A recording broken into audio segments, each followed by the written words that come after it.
Hello, my name is Storm, and today I'm here to show you how I did this bee photo. I used my Sony a5100 camera to take the photo, but all of the editing was done on my phone.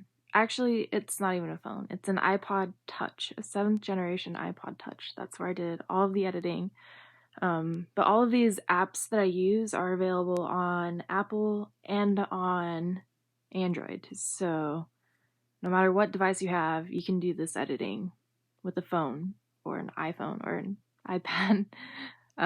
Yeah, so let's get started. The apps I use to edit this are Adobe Lightroom Mobile, which is $10 a month, but it also comes with Adobe Photoshop and all of the Photoshop apps on mobile and on PC. So I use Adobe Lightroom Mobile and Photoshop Mix Mobile, and then Snapseed is free. It's a great photo editing app. Pixlr is also really good and it's free. And then Pexels is where I get all of my images. It's free stock photos and it has an app so you can like download them all and organize them, and you're just free to do whatever you want with them, and they're great quality images. So most of this is free except for the two Adobe apps. The first thing I do with every photo is I open the photo in Lightroom and I crop it to the 4:5 preset ratio. This is the setting that fits best on Instagram, and I do that first so that way you're not editing parts of the photo that aren't even going to be visible. If you don't use the 4:5 preset, then when you upload your photo, you're going to have to crop parts of it out, and nobody wants an unfinished photo or just part of a photo.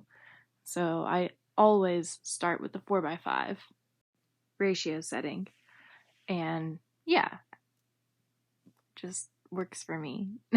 Pro tip of advice. Alright, still in Lightroom, I adjusted the colors and lighting. That's usually the second thing I do. I start by lifting the black and the clarity both up to 100. I don't always turn the clarity up to 100. It depends on how clear or how soft I want a photo to be. But this one I wanted to be really clear and detailed, so I turned the clarity all the way up. I also increased the highlights to make the honey drips on my face appear a little bit better, and the highlight on my face and the makeup. And I increased the shadows a little bit just to make my hair more visible and even out the bathroom lighting. Yeah, so it's a little bit better. Now, to soften the photo up, I'm still in Lightroom, and I turn the noise reduction and the color noise reduction both up to about 30, and I turn the softness up to about 65. Then I had to go through and increase the sharpness just to make the photo a little bit more clear and keep its detail. I always have to turn the sharpness up when I turn the softness up, otherwise things just get blurry. And then I used a selective tool, the circle selective tool, and I changed the color in my eyes to be a nice honey amber color. And I turned the clarity up in my eyes too, just to make them pop and stand out. Now, step 3, we go into the Snapseed app, and I use a stylus for this, but I click on the brush tool, and it allows you to use the dodge and burn.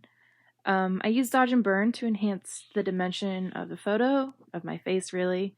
I like to use it kind of like makeup and just contour and highlight everywhere, and it makes things pop, and I don't know, it looks more professional.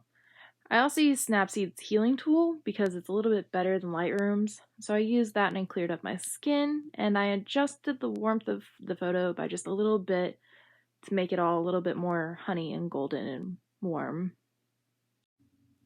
Step 4. Okay, so I had to find a nice beehive background to put myself in because the white wall just wasn't gonna work.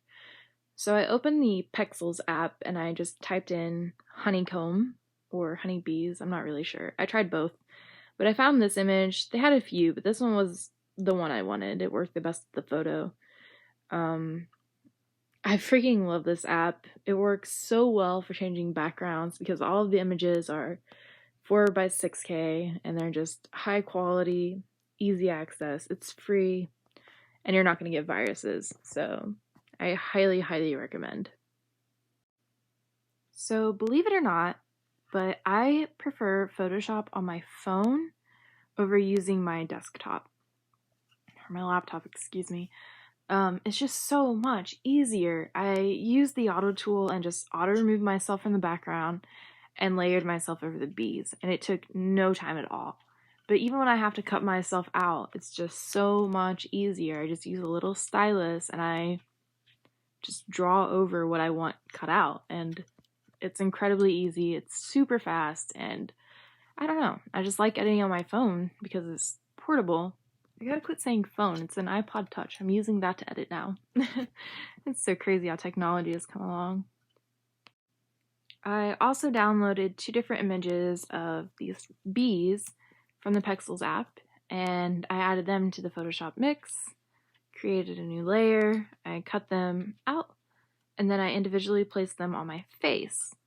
I tried to make them, I don't know, line up with the dimension of my face. So like the bee on my nose looks like it's on my nose.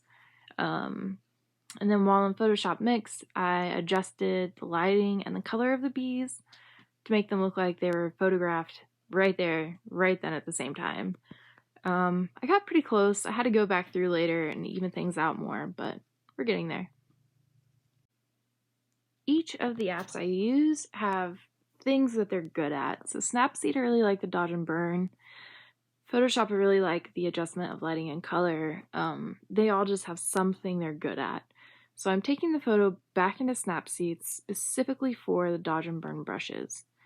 I use the burn brush to add the shadows near the bees to make it look like they're actually sitting on my face.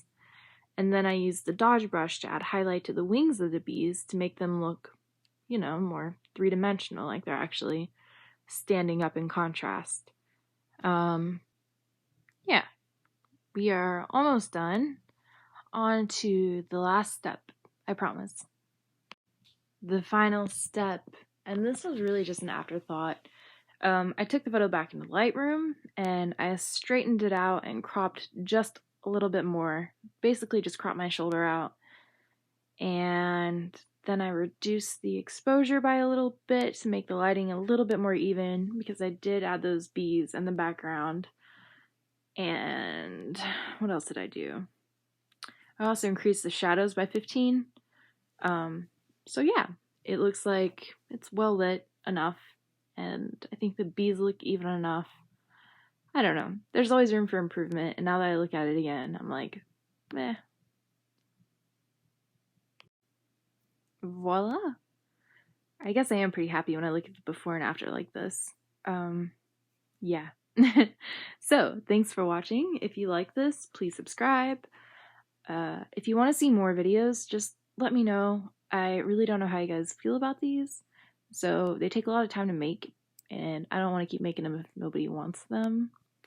I also want to know if you like this style of video more, the like slideshow keynote style, or if you like the screen recording more, where you actually see the action of what I'm doing and I just voice over that. So yeah, leave a comment, let me know which style you like more, and check back in a week or so. Thanks for watching. Bye.